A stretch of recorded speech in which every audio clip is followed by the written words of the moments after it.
Halo teman-teman, pada praktikum kali ini kami akan melakukan pembuatan dan pengaplikasian pestisida nabati yang berasal dari bahan-bahan alami yaitu rimpang jahe, rimpang kunyit, dan daun sirih. Pestisida nabati sendiri merupakan salah satu alternatif pengendalian hama yang lebih ramah lingkungan dibandingkan pestisida kimia karena memiliki sifat mudah terurai serta relatif aman bagi manusia dan organisme non-target. Melalui praktikum kali ini diharapkan kita semua dapat memahami proses pembuatan pestisida nabati secara sederhana serta dapat mengetahui cara pengaplikasiannya pada tanaman yang terserang hama, khususnya kutu daun. Yuk, simak cara-cara pembuatannya.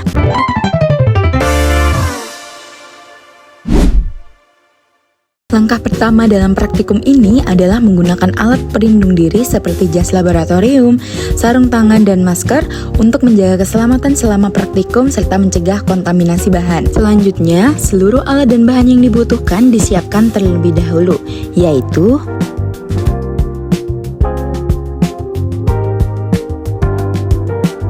kemudian, masing-masing bahan ditimbang sesuai dengan takaran yang telah ditentukan, yaitu 70 gram jahe, 70 gram kunyit, dan 60 gram daun sirih. Penimbangan ini dilakukan untuk memastikan komposisi bahan tetap konsisten sesuai dengan prosedur praktikum.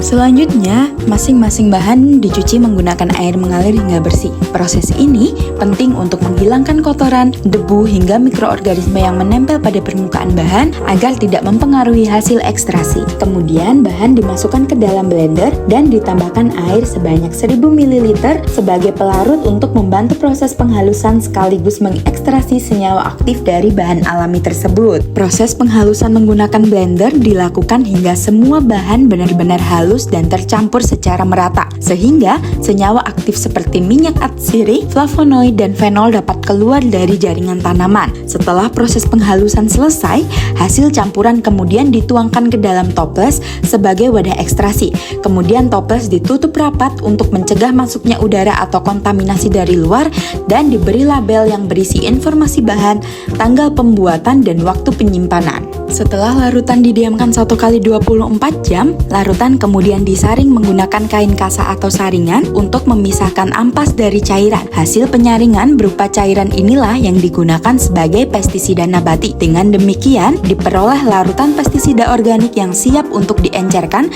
sesuai konsentrasi dan diaplikasikan pada tanaman uji. Pada tahap ini, larutan pestisida kami dibuat dalam dua variasi konsentrasi, yaitu konsentrasi 30% dengan perbandingan 30% pestisida dan 70% air, dan konsentrasi 60% dengan perbandingan 60% pestisida dan 40% air. Kedua larutan ini dimasukkan ke dalam botol spray dan siap untuk digunakan. Pada proses pengaplikasian, pestisida nabati diaplikasikan dengan cara disemprotkan secara merata pada bagian tanaman yang terserang hama. Penyemprotan dilakukan pada pagi hari dengan volume sekitar 10 ml per tanaman. Selain itu, dilakukan juga uji efektivitas terhadap ulat Hongkong untuk melihat kecepatan reaksi pestisida. Pada hasil kesimpulan yang kami dapatkan, pestisida nabati yang berasal dari jahe, kunyit, dan daun sirih berpotensi menjadi alternatif pengendalian hama yang efektif dan ramah lingkungan, terutama pada konsentrasi yang lebih tinggi.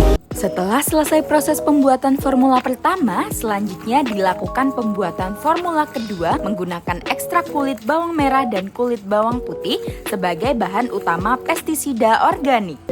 Kulit bawang dipilih karena mengandung senyawa aktif seperti flavonoid, saponin, alkaloid, dan senyawa sulfur yang dapat berfungsi sebagai pestisida alami.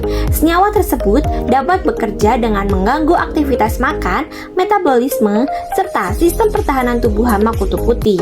Tahapannya sendiri, tahap pertama yaitu kita melakukan perendaman kulit bawang ke dalam air dengan perbandingan 1:10 selama 48 jam agar senyawa aktif dapat larut secara optimal. Setelah direndam selama 48 jam, dilakukan penyaringan dan pengenceran menjadi 3 variasi konsentrasi, yaitu konsentrasi 10%, 20%, dan 30%.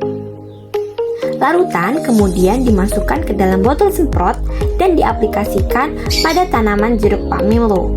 Penyemprotan ini dilakukan sebanyak 4 kali dengan interval waktu 3 hari sekali. Berdasarkan hasil pengamatannya, pada konsentrasi 10%, jumlah kutu putih masih cukup banyak dan hanya mengalami sedikit penurunan saja. Untuk konsentrasi 20% menunjukkan penurunan yang lebih baik dibandingkan konsentrasi 10%, namun hama masih ditemukan. Sedangkan pada konsentrasi 30%, jumlah kutu putih terlihat lebih sedikit dibandingkan konsentrasi lainnya, tetapi masih ada kutu putih yang menempel pada daun tersebut. Secara umum, peningkatan konsentrasi ekstrak kulit bawang ini menunjukkan adanya pengaruh terhadap penurunan jumlah hama. Namun, hingga penyemprotan keempat, pestisida organik ini masih kurang efektif dalam mengendalikan hama kutu putih secara maksimal. Demikianlah hasil praktikum yang kami sampaikan. Terima kasih dan sampai jumpa.